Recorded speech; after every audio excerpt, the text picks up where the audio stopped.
Dear friends and colleagues, welcome to the pre-tournament press conference of the 2022 FIDE Grand Prix. My name is Michael Rahal and I will be acting press officer for the first of the three Grand Prix events and also moderator of this press meeting here at the tournament venue in Berlin. The FIDE Grand Prix, organized by World Chess, is a three-event series featuring 24 of the very best chess players in the world, each of whom will compete in two of the three tournaments. The two winners of the Grand Prix Series will qualify for the Candidates Tournament scheduled to take place in June in Madrid. The Grand Prix will take place in Berlin, events 1 and 3, and Belgrade, event number 2. Joining me this morning are FIDE President Arkady Dvorkovich, Ilya Merenzon, who is a CEO at World Chess, Markus Fenner, representing the German Chess Federation, elite grandmaster and participant in the event, Vincent Kaymer from Germany, and also international arbiter and chief arbiter of the tournament, Syrovy. In a few minutes, we will offer all of you the chance to field your questions to the panel of principals. But first, I would like to kick things off with some opening statements. Please welcome World Chess CEO Ilya Merenzon. Hi, everyone. I wanted to welcome all the participants and the media, and of course, members of the panel, and I'm really excited to see everyone. I wanted to explain quickly why the event is taking place in Berlin. We had organized events in Berlin before, and all over the world as well. And so far, the attitude and kind of reception in Germany and in Berlin specifically was phenomenally mind-blowing.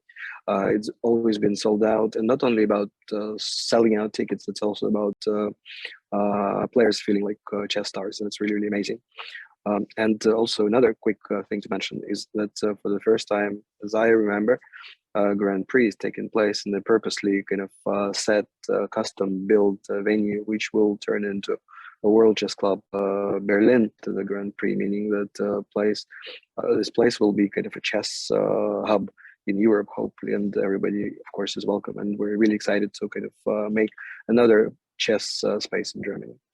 And players, it's a really kind of phenomenal lineup, even though it's been a little bit disturbed by the coronavirus. So there are important players who dropped out from the first leg, but the replacements are also really cool.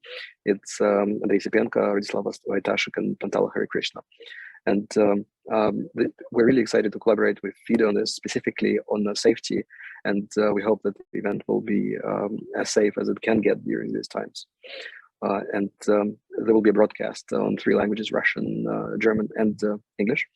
Please join us at worldchess.com for this. And finally, wanted to say thank you to our partners, our partner in this case, FIDE, and we work with Arkady on this to make sure that everything kind of is as perfect as it can get. And also official blockchain partner, Algorand, official cybersecurity partner, Kaspersky, FIDE Online Arena, the official gaming platform, and Pride, the official technology. And we're also go this time. Thank you. Thank you, Ilya. So we'll now go to FIDE President Arkady Dvorkovich, please. Thank you. Hello, everyone. Greetings on behalf of FIDE to all the participants and all people involved in the organization of the first stage of FIDE Grand Prix Series run by World Chess. And I would like to thank both World Chess team and our partners, Algorand and Kaspersky companies, and we also feature FIDE Online Arena for this very important event. It's important to underline by the fact that after the completion of all 3 stages the two best players will qualify for the candidates tournament, and those are the two last spots for this tournament, the winner of which will challenge the world champion for the crown. And I think the 24 players that will compete have equal chances at this point. Of course, there are some favorites, players with higher rating and higher experience, but also young players like Vincent are eager to challenge them and try to qualify for the candidates tournament. So we will see.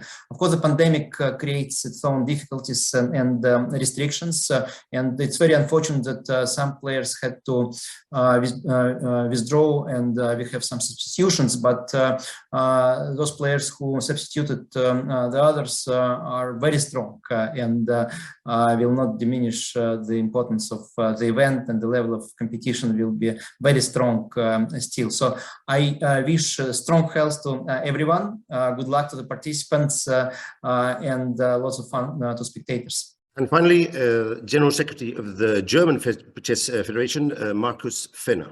Thank you, Michael, and hello, everybody. Naturally, the German Chess Federation is delighted that two of the three tournaments of the 2022 Grand Prix are taking place here in Berlin. Ilya mentioned the 2018 candidates tournament, and I visited myself. Was amazed by the interest, and I think it has shown that Berlin is a perfect choice to hold a world-class chess event of this type. Berlin has a long chess history, an international population that is interested in chess and excited about the sport. In the city of Berlin alone, there are 51 active chess clubs. And I think that shows that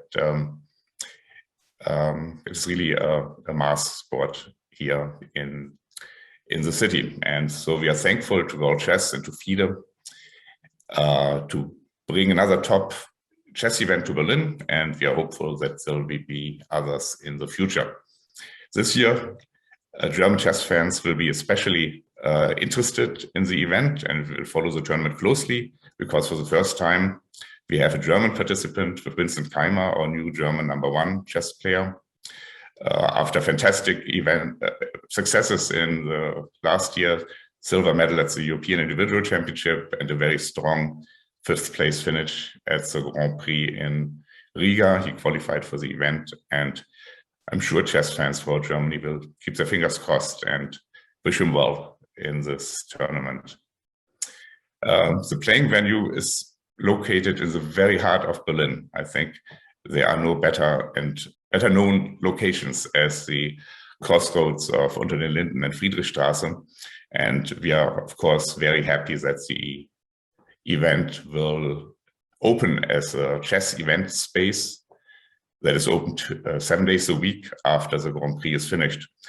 I think there's a market for a place like that in Berlin, and it will enrich this chess scene, not just in Berlin, but beyond the city. The German Chess Federation, of course, every time a big tournament takes place in Germany, intends to utilize these tournaments to further increase the interest of chess in Germany, in this case, the Berlin area. And together with the Berlin Chess Association, we have prepared a series of side events. Unfortunately, because of the Corona situations, we had to move these events to the second Grand Prix in March and April.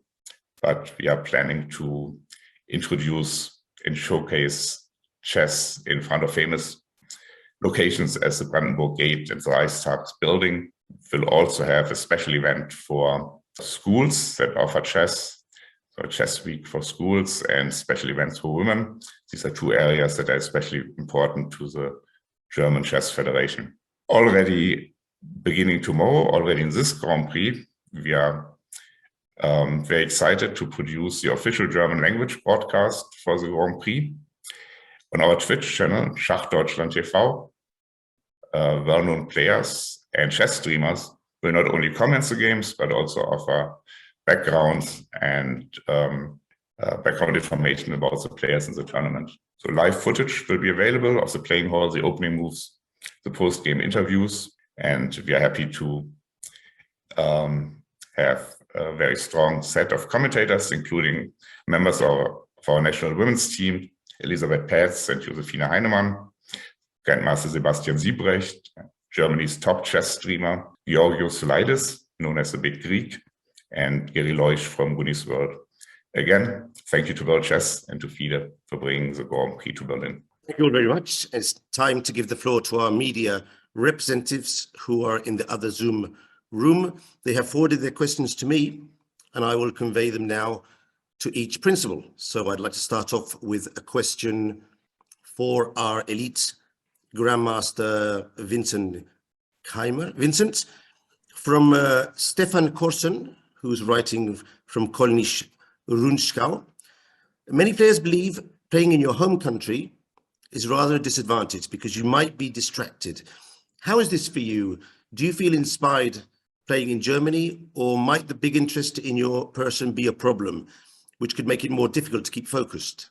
Yeah, I don't think it's big of a problem. I think it's great to have this tournament here, and I'm also happy to be in Berlin. I know the city a bit. I've been here already quite a few times. I like it here, and I don't think the pressure is too much of a problem. I mean, I know I can already be extremely happy to have qualified for this tournament.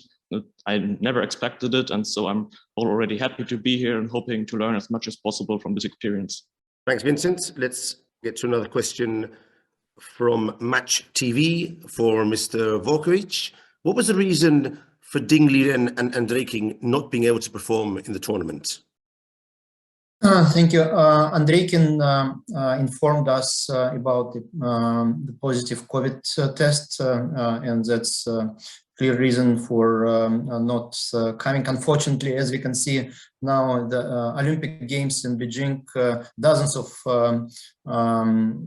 sportsmen couldn't come and compete. So for each player, it's very unfortunate, but we cannot do anything about that. He has a positive test less than a week before the start of the tournament. As far as Dingling and Droning is concerned, situation is different. Unfortunately, the German consulate service in China didn't make his visa on time. So I'm not blaming anyone. It happens sometimes.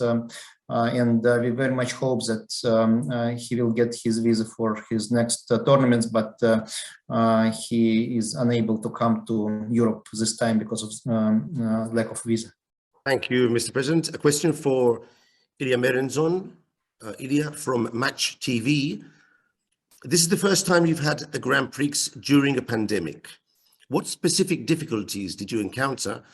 And did you decide in the end to hold the series in such a difficult time? Well, we work with FIDE on regulations, and we ensure that, again, it's as safe as possible. But what we changed this time is that the events take place in, there are two events which take place in one city. So it's a little bit easier for the players to get visas. Well, unfortunately not for Dingling this time, but nonetheless, it's a little bit easier. And also there are very few spectators. It's a limited number of people who can come to the venue itself. But we adjusted so that we can make it a little bit more interesting for people to watch online. And otherwise it's the same players, and of course we just hope that everybody will be healthy and have a wonderful event. In fact, it might affect the players a little bit more, but again, they seem to be used to playing during the pandemic and showing amazing chess. Thank you, Ilya. Last call for questions, and another question for Vincent Kaymer. This one is from Reuters. Vincent, do you feel or expect support from your fellow countrymen? Yeah, I would say that I do feel that they wish me the best here, and it's also, I think, a good thing to know that it's not like no one supports me here. Of course, this is something, I would say, a positive effect of playing in the home country. Yeah, so this is great. Yeah. And another follow-up question for Kaymer. This one is from Konrad Schurman from Perland vom Bodensee. Vincent, many expect players to be especially cautious and solid over the first 6 games, since no one can afford a loss in order to win the group. On the other hand, you are the underdog in your group, the new guy with the lowest rating. Might this be a chance for you to surprise everyone? What do you expect? I really don't know what to expect here. I mean, we have the 6 games, and it's certainly the fact that if you win 1 game or 2 games, it's already extreme advantage. So this means that every game counts much more than you might be used to. And also, there's a lot at stake. Yeah, I mean, you need to be first in the group to qualify for the KO phase, and also this is very important to qualify for the candidates. So I think it's for every player, it's very difficult to say when to take the risk and when to be safe in order to not destroy the chances. But of course, sometimes you also need to take risk in order to win this group. Yeah, so I think this is quite complicated for every player. Oh, it seems the questions are finished. Thank you all for your assistance to the event. The first round is scheduled at 3 p.m. tomorrow, Thursday, February the 4th. Pairings for the first round will be available this evening after the 6 o'clock technical meeting with the players and will be sent to your email accounts in the press release. And just before we leave, there's a last question. Also, I'd like to give the floor to the Chief Arbiter. If you want to say anything specific before the technical meeting in the afternoon, now is a good moment. Thank you. I'm really glad that we can meet here in Berlin, and also for me as arbiter, it's a great opportunity to join all these top players. As Mr. Arkady mentioned already, we have really strong players, and we would make the best for them to have the best conditions available together with organizers, World Chess and German Chess Federation. And I really appreciate them to come in this COVID era. And they wish to play. As Mr. Kaymer mentioned, they will be under pressure. Each of them wants to win the tournament and to qualify, but they are so strong and experienced that we expect really good games, and we are looking forward to their games. And yes, all pairings will be done today after technical meeting. We will draw lots for players in each pool. They will receive numbers from 1 to 4, and according to those numbers, we will immediately put on pairings. Thank you. Thanks, Iwan. There's a last question for Arkady Dvorkovich. This one is sent also by Konrad Schormann from Perlen von Wondersee. Sorry, it's for Ilya Merenzon, although Arkady, also if you want to answer, it'll be fine. There has been irritation about the personal sponsors of the players and their visibility during the event. 3 players at least have been quite vocal about this. Has this issue been resolved? And if yes, in what way? Yes, well, it's a standard situation. The regulations about this specifically haven't changed since 2014, I think. And the issue is that personal sponsors have to be approved by organizers. In this case, I think it makes sense from the sporting point of view, because you cannot allow conflicts. And I think I gave an example somewhere, is that if let's say the event is sponsored by Visa, and I hope it will be, and a personal player sponsored by, let's say, MasterCard, and he wins or she wins the event, it will be completely kind of inappropriate for the sports business, let's say, and ethics behavior. But in this case, just like all the previous legs, players inform us about the sponsors, and we usually resolve it. In this specific case, some of the cases were resolved by players providing additional value to the spectators by providing master classes, giving lectures and things like of that nature. Arkady, do you want to? Yes, that's exactly our policy during the last couple of years already, and we did it also at the previous candidates tournament. What we ask players to do is to help us with social activities, social impact on local communities, for spectators, for young players. And this year, for instance, is the year of women's chess for FIDE.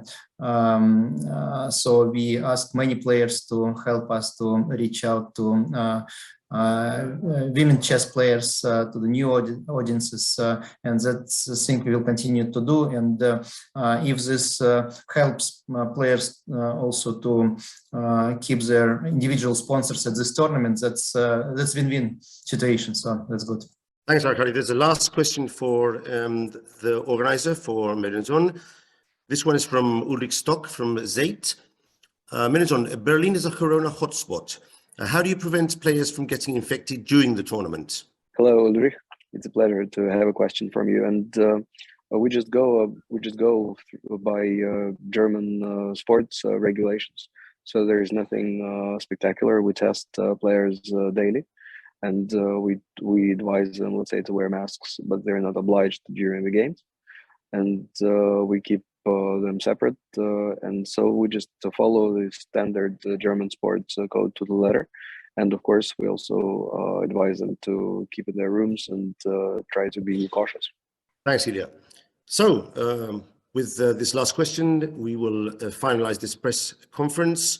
As a reminder, remember the pairings will be done in the 6 p.m. technical meeting. They will be sent to your accounts, to your email accounts with the press notes. And of course, it would be a pleasure for us to see you all during the course of the tournament here at the playing venue. And thanks again to all the principals for coming to this press conference.